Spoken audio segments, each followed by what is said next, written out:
Kinder ജോയുടെ pink edition വാങ്ങിയത് മുതലേ ഉള്ളൊരാഗ്രഹമായിരുന്നു കേട്ടോ. ബ്ലൂ കൂടി വാങ്ങിയൊന്ന് ട്രൈ ചെയ്ത് നോക്കണമെന്നുള്ളത്. ബ്ലൂവിൽ എന്തെങ്കിലും എക്സൈറ്റിംഗ് ആയിട്ടുള്ള ഒരു ടോയ് ഉണ്ടാവും എന്നുള്ള പ്രതീക്ഷയിലാണ് ഞാനിത് വാങ്ങിയത്.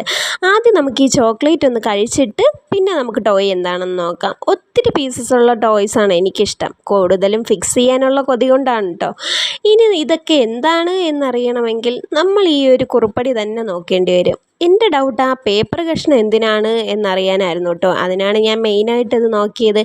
സംഗതിയൊക്കെ പിടികിട്ടി. ഇനി നമുക്ക് ഫിക്സ് ചെയ്യൽ തുടങ്ങാം. ഓരോന്നോരോന്നായിട്ട് ഉണ്ടാക്കി വന്നപ്പോഴേക്കും ഇതൊരു ചെറിയ മോണിറ്റർ പോലെ ആയില്ലേ എന്നൊരു ഡൗട്ട് എനിക്ക് വന്നു കേട്ടോ.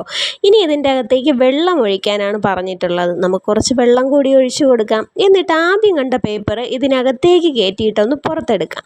അപ്പോൾ ഇതിലൊരു സംഭവം വന്നാൽ സംഗതി വർക്കിംഗ് ആണ് എന്നർത്ഥം. ഈ ഒരു ടോയ് എനിക്ക് ഒത്തിരി ഇഷ്ടപ്പെട്ടു കേട്ടോ. അപ്പോൾ സംഭവം വർക്കിംഗ് ആണ്. അപ്പോൾ വീഡിയോ ഇഷ്ടമായാൽ ലൈക്ക് ചെയ്യാൻ മറക്കണ്ട. ടാറ്റ.